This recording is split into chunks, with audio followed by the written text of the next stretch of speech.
వందే మాతరం అనేది ఒక పెద్ద వివాదాస్పదంగా అయిపోయింది. ఇప్పుడు వందే మాతరం బిల్లు ఒకటి మన మాన్సూన్ సెషన్లో పాస్ చేయడం జరిగింది ఉభయ సభలో. దాన్ని ఇప్పుడు ఒక బిల్లు చట్టం కూడా కింద మారిపోయింది.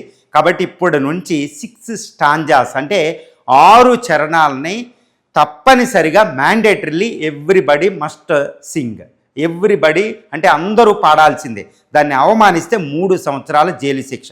1971 ప్రివెన్షన్ ఆఫ్ ది మనకి ప్రివెన్షన్ అంటే జాతీయ చిహ్నాలని ఎవరైనా అవమానపరుస్తే దాన్ని నిరోధించే బిల్లు 1971 కూడా సవరణ అయిపోయింది. అదే వందే మాతరం బిల్లుగా వచ్చింది. ఇప్పుడు ఈ వందే మాతరం బిల్లు పాస్ అయినా చట్టరూపం దాల్చిన కాంగ్రెస్ ఏమంటుందంటే మేము ఎట్టి పరిస్థితుల్లో కుదరదు, 2 చరణాలనే పాడతాం. 1937లో కాంగ్రెస్ వర్కింగ్ కమిటీ సిడబ్ల్యూఏసి అప్పుడు సుభాష్ చంద్రబోస్ అధ్యక్షతన తీర్మానించిన దాన్నే మేము ఇప్పుడు ఫాలో అవుతాం. అంటే ఏంటి, పార్లమెంటు చట్టం మేము ఫాలో అవ్వం. ఇదనమాట కాంగ్రెస్ చెప్పింది.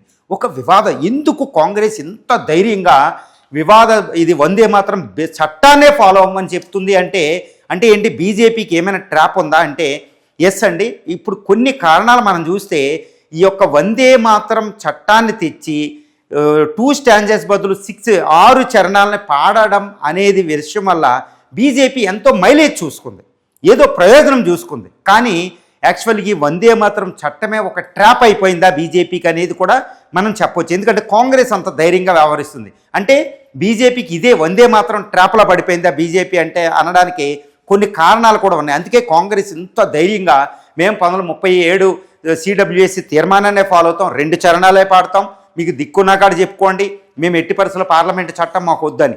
అమిత్ షా గారు ఏమంటున్నారు, మీరు వందే మాత్రాన్ని అవమానించి దేశాన్ని అవమానిస్తున్నారని అమిత్ షా గారే డైరెక్ట్ మాట్లాడుతున్నారు బీజేపీ.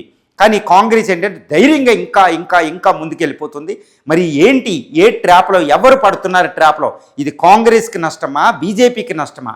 ప్రజలు ఏమనుకుంటున్నారు మనం చూస్తే వందే మాత్రం ట్రాప్లో బీజేపీయే సెల్ఫ్ గోల్ కొట్టుకుందా అనడానికి కొన్ని ఎవిడెన్స్ ఉంది. అందుకే కాంగ్రెస్ ఇంత ధైర్యంగా వ్యవహరిస్తుంది. ముఖ్యంగా చెప్పాలంటే 6 చరణాలు అనేవి ఇప్పుడు ఆల్ఫా ఇప్పుడు స్కూళ్ళల్లో కూడా 2 చరణాలు వందే మాత్రం పాడండి, జనగణమన పాడండి అంటే ఈ ఆల్ఫా జన్ జీ ఏంటంటే చాలా షార్ట్ కట్లకు అలవాటు పడినోళ్ళు, షార్ట్ వీడియోలకు అలవాటు పడినోళ్ళు, రీల్స్కి అలవాటు పడినోళ్ళు. ఈ 2 చరణాలే కష్టంగా ఉంటాయి. 6 చరణాలు పాడమంటే వీళ్ళకి చాలా కష్టంగా ఉంటుంది న్యూ జనరేషన్. మరి అది కూడా ఇంపార్టెంటే. ఎప్పుడైనా ఒక దేశభక్తికి గీతమైన ఏదైనా అది అట్రాక్టివ్గా వినసొంపుగా ఉండాలి. మరి మన స్కూళ్ళల్లో ఒప్పుకుంటారా 6 చరణాలు ఇంత టైం ఉండి 2 చరణాలకి ఇబ్బంది పడే జనరేషను? సో ఇది ఎవరికి లాభిస్తుంది మనం ఆలోచించాలి. తర్వాత ఏంటంటే ప్రజల్లో దేశభక్తి అనేది బలవంతంగా రగిలించకూడదు. ఇది సుప్రీంకోర్టు బి జాయ్ అని వర్సెస్ కేరళ తీర్పులో కూడా చెప్పింది. దేశభక్తిని కూడా బలవంతంగా రుద్దకూడదు. ఇది భారత సంస్కృతిలో లేదండి.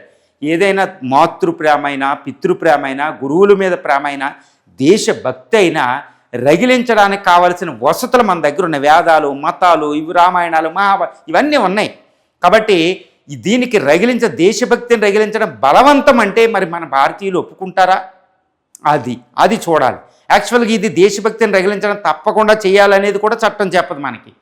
ఈ యొక్క 2018లో సుప్రీంకోర్టు కూడా ఒకటే చెప్పింది, ఈ జనగణమన థియేటర్లో బలవంతంగా పాడించడం అనేది కూడా ఆర్టికల్ 19(1)కి విరుద్ధమే, అది కూడా వాలంటరీ అయి ఉండాలి అనుకుంటూ సుప్రీంకోర్టే వ్యాఖ్యానించింది. సో దేశభక్తిని రగిలించడం అనేది బలవంతంగా ఉండకూడదు అనేది భారత సంస్కృతి చెప్తుంది. మరి ఇది ఎవరికి లాభిస్తుంది, కాంగ్రెస్కా బీజేపీకి అని చూడాలి. తర్వాత ఏంటంటే డైవర్షన్ పాలిటిక్స్. బీజేపీ 12 సంవత్సరాలు పరిపాలించింది, ఎన్నో లోపాలు ఉన్నాయి. డైవర్ట్ చేయడానికి దేశభక్తి అనే నెపంతో డైవర్ట్ చేయడానికే ఇది ఇప్పుడు వందే మాత్రం బిల్లు తెచ్చింది. 12 సంవత్సరాల నుంచి ఎందుకు తేలేదు, వాజ్పేయి ఎందుకు తేలేదు, ఇవన్నీ ఎందుకు తేలా, 80 సంవత్సరాల మొగ్గును పడిపోయిన విషయాన్ని ఇప్పుడు ఎందుకు తీయాలి అనుకుంటూ డైవర్షన్ పాలిటిక్స్లో భాగమనే ఆరోపణలకు బలం చేకూరుస్తుంది అపోజిషన్ ద్వారా. తర్వాత ఏంటంటే consolidation of minority vote bank. ఇప్పుడు కాంగ్రెస్కి ఏంటంటే ఈ consolidation of minority vote bank స్థిరపడిపోయింది. ఎందుకంటే 6 చరణాల్లో ఇక్కడ లక్ష్మీ సరస్వతి అనే దుర్గా దేవతలు ఉన్నారు. ఈ దేవతలను స్మరణ ముస్లిమ్స్ చేయరు, క్రిస్టియన్స్ వేరే వర్గాలు చెయ్యవు. కాబట్టి వీళ్ళు ఈ మైనారిటీ ఓట్ బ్యాంక్ కన్సాలిడేట్ అయిపోయింది కాంగ్రెస్కి. అందుకే అంత ధైర్యంగా వ్యవహరిస్తుంది. మేము పాడమంటే మైనారిటీలు మాట్లాడిన భాష మాట్లాడుతుందంటే కాంగ్రెస్ కన్సాలిడేట్ అయిపోతుంది. అది లాభించే అవకాశం ఉంది, కాంగ్రెస్ అది చూసుకుంటుంది. తర్వాత ఏంటంటే ఇప్పటికే 1937లో అప్పుడు కాంగ్రెస్ అనే కాదు, అప్పుడుకున్న పార్టీ అదే 1937లో జిన్నా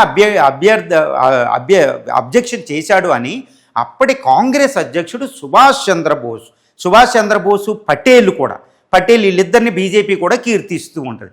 సుభాష్ చంద్రబోసు, పటేలు, రవీంద్రనాథ్ ఠాగూరు, మహాత్మా గాంధీ. ఇప్పుడు మహాత్మా గాంధీ, నెహ్రూని అయితే బీజేపీ విమర్శిస్తూ కాబట్టి పక్కన పెడితే సుభాష్ చంద్రబోసు, వల్లభాయ్ పటేలు, రవీంద్రనాథ్ ఠాగూర్ ఇన్వాల్వ్ అయి ఉన్నారు.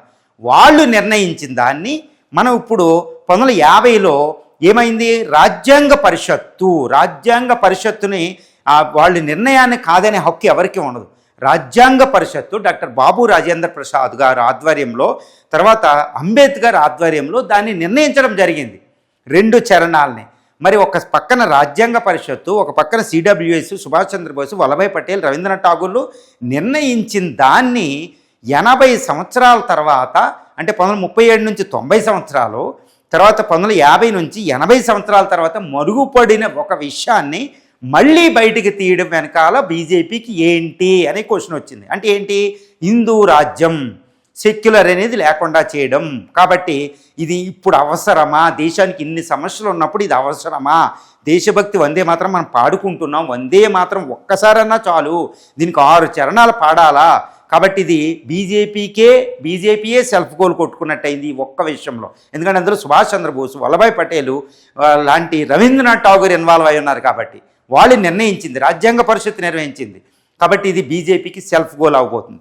ఇంకా అతిపెద్ద విషయం ఏంటంటే, ఇప్పుడు ఈ వందే మాతరం బిల్లు, వందే మాతరం చట్టం సుప్రీంకోర్టుకి వెళ్తే రాజ్యాంగ వ్యతిరేకం అవుతుందా? ఇది అసలైన కాంగ్రెస్ బలమై ఉండొచ్చు. అందుకని అంత ధైర్యంగా మేము పాడమంటుంది. ఎందుకంటే ఇది సుప్రీంకోర్టు ఆఫ్ ఇండియాకి వందే మాతరం యాక్ట్ వెళ్ళిపోతే రాజ్యాంగ వ్యతిరేకం అని కొట్టేసే అవకాశం ఉంది.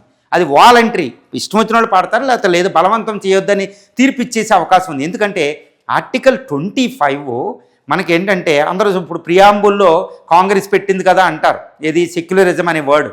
కానీ రాజ్యాంగంలో అణువణువున ఉన్నదాన్ని సెక్యులర్ అనే పదం అక్కడ పెట్టాం, సోషలిస్టిక్ అనే పదాలు. ఇందిరాగాంధీ 1942 దాన్ని మళ్ళీ జనతా పార్టీ తీయలేదు కదండి, తర్వాత వచ్చిన బీజేపీలు తీయలేదు కదా. జనతా పార్టీ తర్వాత ఇందిరా పెట్టిన అన్నింటినీ తీసేసింది, కానీ చాలా తీసేసింది.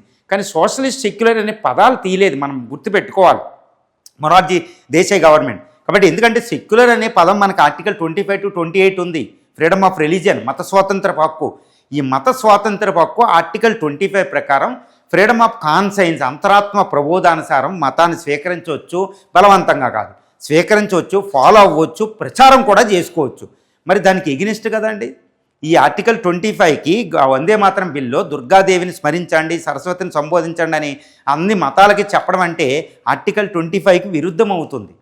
తర్వాత ప్రియాంబుల్కి విరుద్ధం అవుతుంది. Basic structure of the Indian Kesavananda Bharati case 1972లో చెప్పిన మౌలిక స్వరూపం, basic structure of the Indian కాన్స్టిట్యూషన్కి ఎగ్నెస్ట్ అవుతుంది. కాబట్టి ఇది కాంట్రరీ కింద దాన్ని కొట్టేసే అవకాశం ఉంది. అది కాంగ్రెస్. అందుకనే ఈ వందే మాతరం బిల్లుని బీజేపీకి ట్రాప్ అవుతుంది, సెల్ఫ్ గోల్ అవుతుందనే నమ్మకంతో కాంగ్రెస్ చేస్తుంది. కాబట్టి వందే మాతరం చట్టం అనేది బీజేపీకి ట్రాపే. కాబట్టి కాంగ్రెస్ చాలా జాగ్రత్తగా నేరేట్ చేసుకుంటూ పోతుంది చూడండి. కాబట్టి కానీ మరి బీజేపీ ట్రాప్లో పడద్దా, దాన్ని ఎలా పరిష్కరిస్తో మనం చూడాలి.